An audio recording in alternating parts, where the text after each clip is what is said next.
just like that, June 7 na, imagine. Ang bilis-bilis talagang tumakbo ng mga araw at ito na nga, malapit ng Independence Day. Ito po si Alwin Ignacio, the diva that you love. Kasama ko ang aking kumaring ultra maldita. Hi, this is Alex Brosas. You are watching The Kitty Show, ang taray na talaking showbiz edition.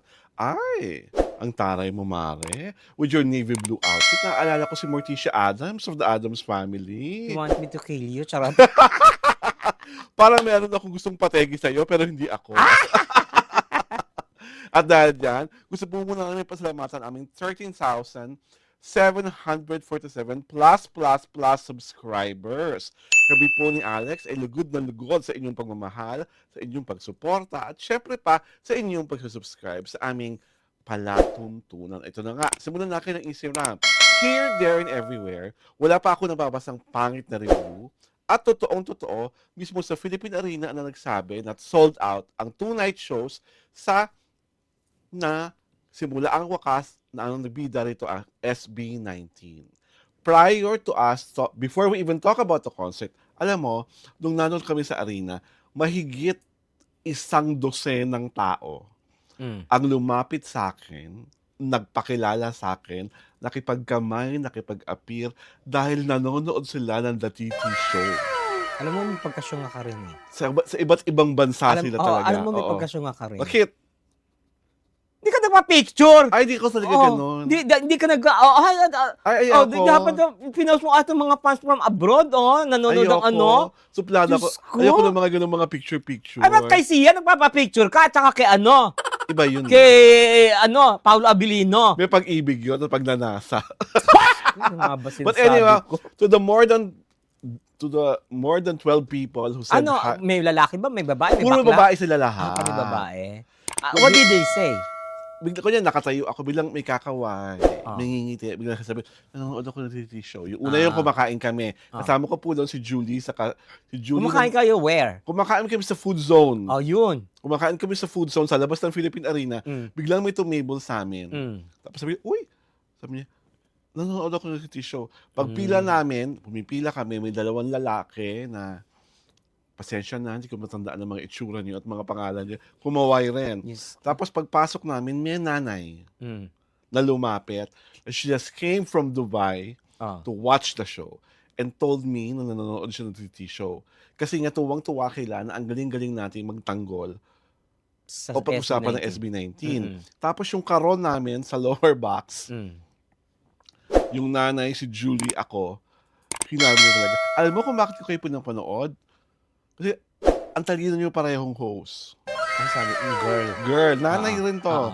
Ang talino niyo parehong host. Iba, kayo lang ang nakatanging napapanood ko na hindi kayo nang e-eklat ng mga manonood.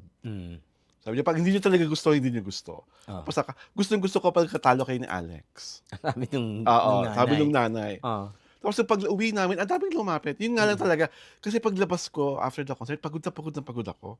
Kasi sabay ako sa pakikipagsayaw, sa pagtalon, sa pagsigaw, sa pagtili. Diyos ko, feeling SB19 member ka naman pala eh. Funny na funny. Diyos ko. But ako, I'm just very happy that the first night that we were there, puno po ang Philippine Arena. Alam po, kinikwento mo sa akin kanina, may naglalabas sa TikTok na may mga areas. Yung red na seats, may mga bakante. Tapos yung parang cream, may bakante din. Pero marami ng tao. Talagang sandamakmak na. Basta sa akin, Siguro ano yon, baka na-late. O kaya, alam mo naman mga sponsor, di ba?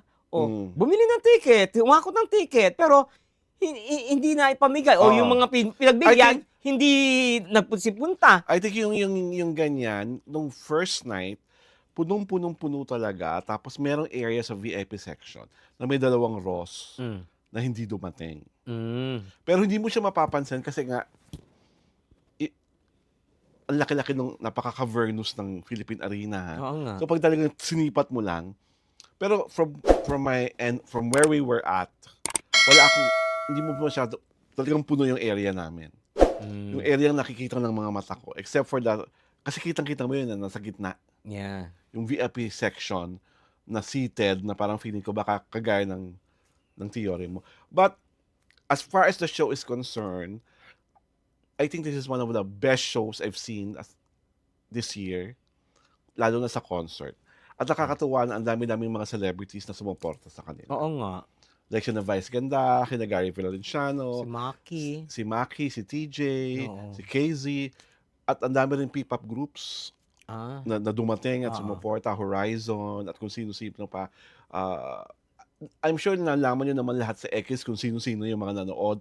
Hindi na namin uulitin pa. Ako sa akin, I'm just happy that as an 18, I was able to experience sa simula at wakas kick-off concert. Because if you are there, you would really realize that grabe sila vocally. Grabe talaga yung energy nila. Kasi, girl, walang guess. Oo, sila lang 20 talaga. songs. And most of the songs, fast numbers. So, walang intermission? Walang intermission. Dire-diretso? Isang beses lang nag-intermission yung dance group nila prior to the finale of Damn. Pero dire-diretso talaga, tuhog. Paano yung costume change? Kada segment, parang nahati sa tatlong segment eh. Nagpe-play yung live band, lalabas sila, quick change, labas ulit. Ganun ka. Fast-paced yung show. Oo, fast-paced yung show. 20 songs. So talagang sulit na sulit ka. Wala silang kinover? Wala. Or original. original. Lahat composition nila, lahat kanta nila, walang kinover, walang anything, walang guest artist. Hindi nila kailangan ng guest artist para makita kung gaano sila kahusay or para makapagpahinga. At walang hingal. At yung boses, ang laki-laki na improvement ng voices ng mga members, especially for Justine and for Josh Callen. Si Stel kasi nakita ko, bigay todo. Yes. Kayog kung kayog, Oo. kaldag kung kaldag. Sa TikTok. Wow, sabi ko. Lahat talaga sila super performance level. Oo, di ba? Parang they were giving the performance of their lives. At saka parang parang they were given moments kasi parang may lalabas dito, may lalabas dito, may lalabas doon. Parang yung set, di ba? Parang ano ba ito? Yung outer space? Hindi Am I naman right? outer space. Hindi naman outer space. Parang bundok na. Oo, parang bundok na di ba? Na parang it reminds me of Apocalypse Now ba yun? Yung mga ganon, di ba? Ganon yung But we have to give credit to Paula Valenciano, who is the stage director. Napakahusay ng kanyang pagdidirect ng nasabing concert. And we also have to give credit to Jim Florendo, the musical director, kasi ang dami niyang mga ginawang bagong areglo sa mga kanta ng SB19. Yung Moonlight na fast song, ginawa niyang R&B. Tapos yung, what you call this, Wyatt, binigyan ng solo style sa umpisa. Ang dami-daming binago sa mga areglo ng kanta. So, the songs came up as very fresh and exciting.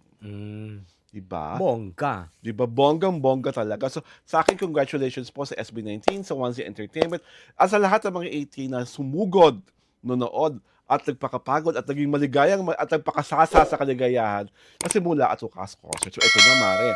Basahin mo na muna ang ating letter sender. Maula ka. Lenny Paras, di po kami agree sa mga nagsasabi na walang kwenta ang show nyo. Who said that? Ay, alam mo na. May pagkaano siya, ha? Mas may sense po kayo compared sa iba na pilit pinakakanta ang di dapat. Aray ko, parang alam ko na to. At nagpapatawa ng di naman nakakatawa. More power po sa inyo. Gusto namin inyong talakayan ninyo, lalo na pag nagpaiba ang points of view, magkaibang points of view ninyo. Gusto namin ang taray ni Ma'am Alex. Wow, call me madam the next time. Charot! Magaling sa Tagalog o English. Si Ma'am Alwin naman, maharot. Lol. Hindi siya maharot, malandi siya, no? My God. Diba? Sobra naman kayo sa akin. Shoot ko kaya. Ha? Ang aming kaibigan si Prima Cabral. Hi, Prima. Hi, Chad. Walang kupas, diretso, matapang. Bawal ang balat sibuyas. Okay, baka pare. From Alice Lopez, hi po Madam Alwin and Alex. Kim Pao from Geneva, Switzerland. I like how brutally totoo si Madam Alex. Oh! My God. You have a fan in Alice Diba? Lopez. Oo, Diba? nakakalo. At from JD Photography, subscribe. Wow. Thank you very much, JD Photography, for subscribing to us. Ito po si Alwin Ignacio, the Divo that you love. Kasama ko ang aking kumaring ultra maldita. Hi, this is Alex Brasas. Ito po ang The Kitty Show, ang taray na talaking showbiz edition